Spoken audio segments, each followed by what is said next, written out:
Bien le bonjour les amis, après avoir fait une présentation de vidéo sur mon imprimante Annette A8, toutes les upgrades que j'avais faites dessus pour la rendre meilleure et pouvoir imprimer de meilleure qualité, en anglais je l'ai faite, donc j'ai décidé maintenant de la faire en français, comme j'en ai vu aucune en français de fait, donc je me suis dit pourquoi pas en faire une, et comme ça elle avait l'air de vous plaire, donc du coup la voilà cette vidéo.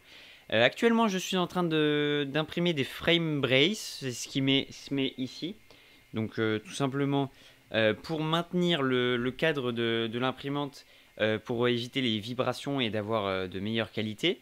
Donc, ici, j'en ai designé un moi-même, hein. C'est moi qui l'ai fait en fait, celui-là.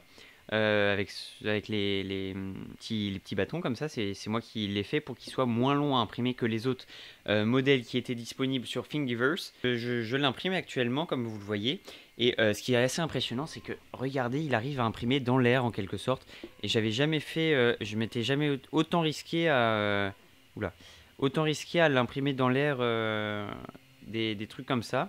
Mais là ça marche super bien, hein, regardez. C'est enfin, c'est bien fait quand même. Sur le haut, là, c'est vraiment bien fait. Donc c'est assez impressionnant. Il y a quasiment il y a 7 centimètres. Non, il y a environ ouais, 7 centimètres entre les deux écarts, comme ça, par écart. Et le gars, il a fait ça direct, tu vois. Donc voilà. Donc toutes les améliorations que je vais vous lister, donc qui seront toutes dans la description, etc. Les améliorations sont sur mon Thingiverse, donc que je mettrai en lien dans la description. Donc celle-là c'est une Annette A8. Il y a aussi, j'ai fait une liste d'améliorations pour la Annette A6, hein, que vous pouvez retrouver sur mon Thingiverse, que je vous mets dans la description bien sûr. Donc tout d'abord pour commencer, en deuxième, en fait quand je l'ai eu, j'ai imprimé un modèle test la première fois que je l'ai eu, que j'ai pas, qui est rangé. Donc je vais pas pouvoir vous le montrer maintenant, mais qui a rendu pas trop mal pour une première impression. Mais ma deuxième impression, ça a été le Nozzle Fan. Donc c'est un ventilateur qui est fait pour la tête d'impression, et ça fait vraiment enfin, ça améliore super bien votre imprimante. Donc c'est vraiment la première upgrade que vous devrez faire. Après toutes les upgrades, bah j'ai pas toutes les listes exactement de tout ce que j'ai fait, mais assez vite j'ai fait le cable chain ici qui me plaisait vraiment, donc du coup je l'ai fait et il marche super bien comme vous le voyez, hein. Voilà.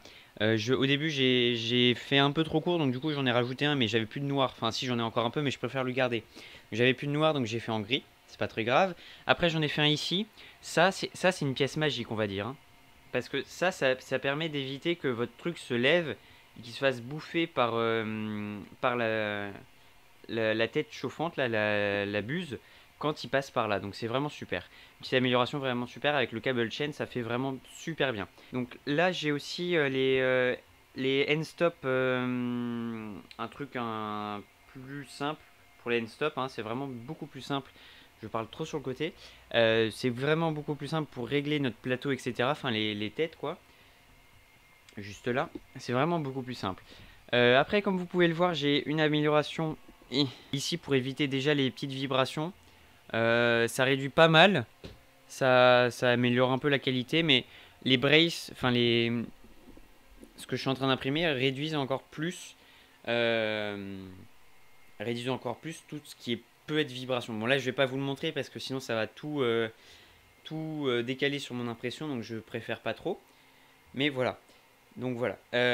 Après, comme vous le voyez, elle fait vraiment pas beaucoup de bruit pour le moment. Je peux encore l'améliorer niveau bruit.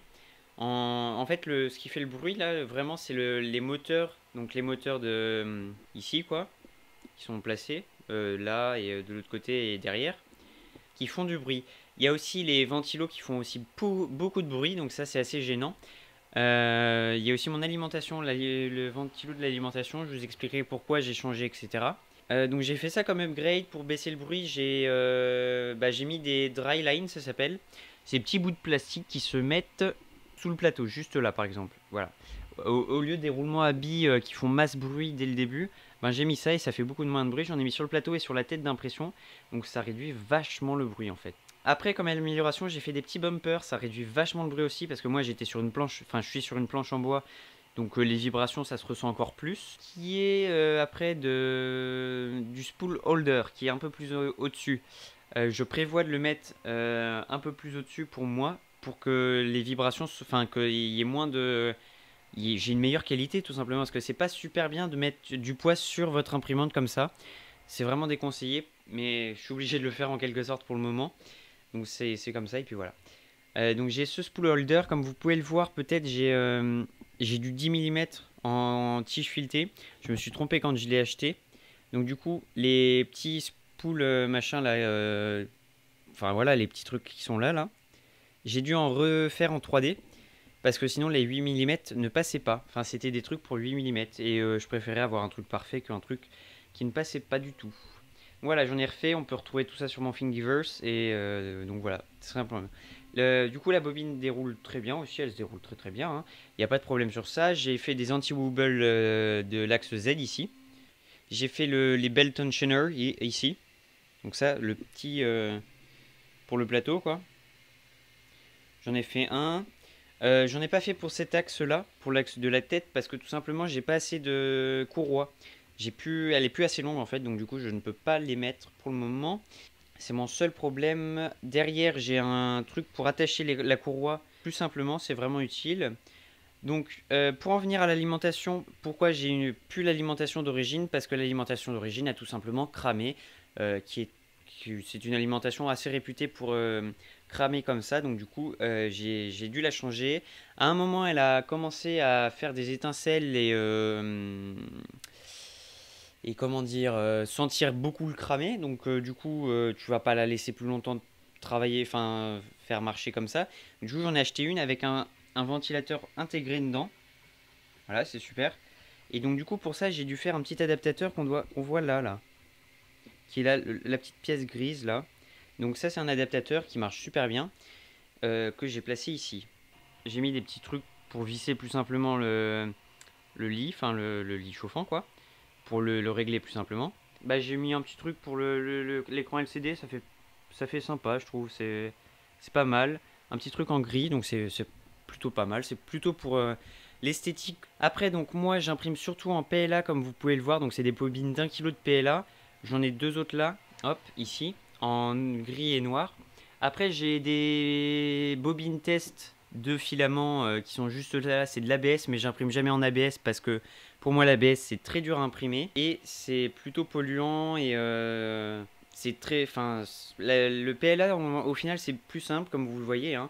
J'ai pas besoin de fermer. Parce que je peux fermer mon rideau pour que la chaleur se garde, mais en fait, voilà, c'est plus simple comme ça. J'imprime très rarement en PLA du coup, en ABS. J'ai de même fait comme amélioration plutôt principale, on va dire, sur la tête d'impression, ça se passe cette fois.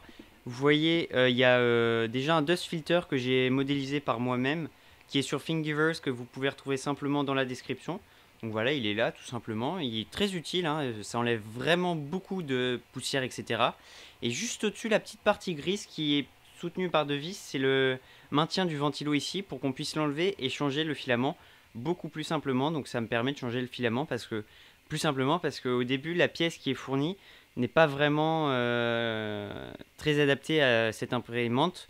Donc du coup, c'est plutôt dur de la mettre bien en place. Donc du coup, j'ai redesigné cette petite pièce en 3D qui marche super bien.